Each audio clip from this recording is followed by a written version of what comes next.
పెట్టి సెప్టెంబర్ వరకు 10 నెలలు 10 రోజులు కాదు 10 నెలల వరకు రైతు బంధు పథకంలో రైతుల ఖాతాలలో పైసలు వేసిన లెక్కలాడు ఉన్నాయి. నువ్వు అసెంబ్లీలోనే అవన్నీ బయట పెట్టినా నువ్వు వస్తావేమో అనుకున్నా, నువ్వు పారిపోయినావు, రాలే. ఇప్పుడు కూడా నేను సూటిగా 2018 ఎన్నికలప్పుడు మాత్రమే ఎన్నికల ముందు ఖాతాల పైసలు వేసినవు.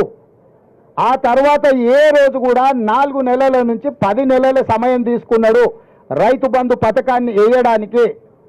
మేము 100 రోజుల్లోనే 64,75,000 మంది రైతులకు ఖాతాలలో నగవేసినము.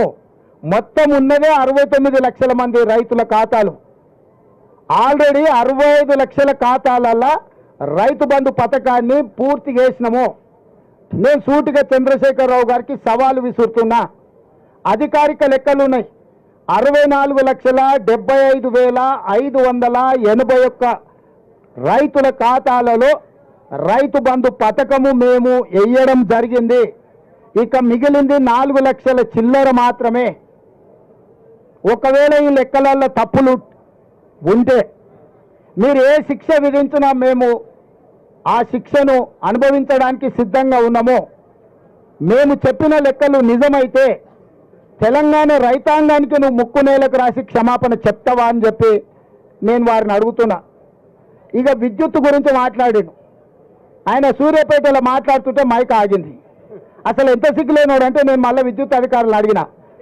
విద్యుత్ అధికారులు చెప్పాను, సార్ ఆయన ఉన్న ఏరియాలు కదా, సూర్యాపేట టౌన్లో ఏ సబ్ స్టేషన్లో కూడా 30 సెకండ్లు కూడా కరెంటు పోలేదని అధికారిక లెక్కలు చెప్పినాయి. ఆయన పెట్టుకున్నది కూడా జనరేటర్తో పెట్టుకున్నాడు.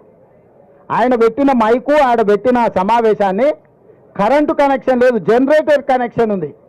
నీ జనరేటర్లో ఎవరు పుల్ల పెట్టిండో, నీ పార్టీలో ఎవరు కట్టే పెట్టిండో, ఆ 3 అడుగుల జగదీశ్వర్ రెడ్డి పడనోళ్ళు ఆ జిల్లాలో బొచ్చడి మంది ఉన్నారు. ఎవరు ఆ కనెక్షన్ వీకిండో, ఎవరు కనెక్షన్ పెట్టిండో ఎవరికి తెలుసా? నీ దాంట్లో ఉన్న బొక్కలు చక్కగా చూసుకోక ఇక చూసినావు కరెంటు కాంగ్రెస్ వాళ్ళు తీసేయడాన్ని. చంద్రశేఖరరావు, నేను నీకు ఒక మాట చెప్పదలుచుకున్నా. 10 ఏళ్ళు మేము ప్రతిపక్షంలో ఉన్నాం. ఏ ఒక్క రోజైనా రైతుల విషయంలో కానీ, విద్యార్థుల విషయంలో కానీ, నిరుద్యోగుల విషయంలో కానీ మేము ఏదైనా కార్యాచరణ తీసుకుంటే మమ్మల్ని ఇళ్లలో నుంచి బయటకన్నా వెళ్ళనిచ్చినవా? పోలీసు నిర్బంధాల మధ్యలో, పహారాల మధ్యలో, లాఠీ చార్జుల మధ్యలో ప్రతిపక్షాల గొంతు నొక్కి ఇంట్లో నుంచి బయటకు వెళ్ళక ముందే మమ్మల్ని గొర్రెలు ఇసుకపోయినట్టు ఇసుకపోయి పోలీస్ స్టేషన్లో వేసినావు కదా, అప్పుడే మర్చిపోయినావా?